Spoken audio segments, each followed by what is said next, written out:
Olá, estudantes do 7º ano. Neste vídeo vamos falar sobre características e diversidade étnica da população brasileira, né? Essa formação da população e o quanto é diversa a população, o quanto as características, o modo de vida, a cultura é diversificado no território brasileiro. Nesse sentido, pensamos juntos. Você sabe o que é miscigenação? Por que a população brasileira apresenta tantas diferenças de hábitos e costumes? Será que uma coisa está ligada à outra? Por que tamanha diversidade no território brasileiro? Tamanha riqueza cultural, diferentes expressões culturais? Então pensamos ali o que é a miscigenação.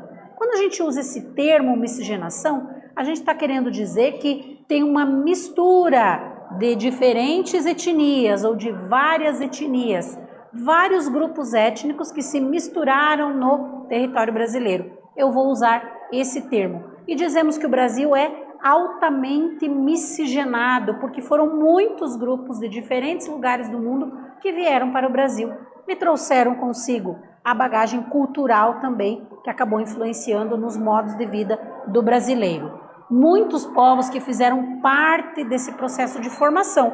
A gente destaca ali indígenas, africanos, europeus e asiáticos. Então, são pessoas, são populações de diferentes partes do mundo que se juntam no território brasileiro e que começa ali, então, essa ideia da mistura étnica, né? A mistura de hábitos, de costumes, de alimentação, de religiosidade acontece em função dessa quantidade de diferentes grupos que chegam no território brasileiro ao longo da formação da população. E aí nós vamos ter então ali os portugueses, né, que a maior parte da herança cultural do Brasil deve-se aos portugueses, a miscigenação com povos indígenas e povos africanos, que ocorreu ali por 3 séculos, né, então foi um longo período em que os portugueses tinham livre acesso ao território brasileiro. E aí, os povos africanos que foram trazidos escravizados e os indígenas que viviam já nas terras brasileiras acabaram então desenvolvendo ali um relacionamento, né, acontecendo essa troca cultural entre esses povos. Então nós vamos ter essa característica inicial ali de influências tanto portuguesa quanto indígena e também africana na população brasileira, nos hábitos e costumes. E aí, o que nós consideramos para entender essa diversidade cultural? Consideramos a linguagem, as tradições, a religião, a culinária, os costumes. São vários fatores que vão diferenciar um grupo étnico do outro, né? É um conjunto de fatores. E aí sim, a gente tem essa riqueza cultural, essa diversidade cultural. Existem alguns elementos básicos ali do Brasil que estabelecem, né, essa diferença. A grande extensão territorial é um fator que ajudou, que contribuiu para a diversidade da população. E as influências também sofridas ao longo do processo de construção da sociedade brasileira. É outro ponto importante quando pensamos na miscigenação e na diversidade cultural e étnica do Brasil.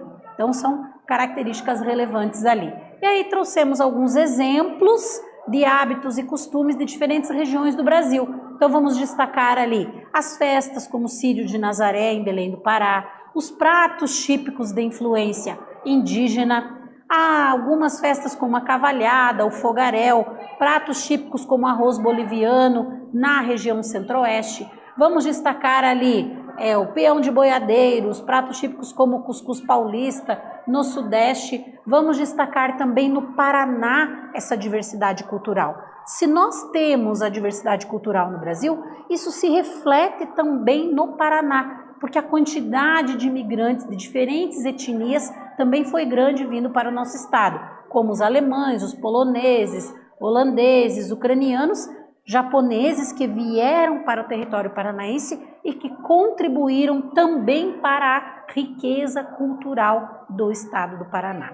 Nesse vídeo nós falamos sobre a diversidade étnica e cultural da população brasileira. Espero que vocês tenham gostado. Até breve.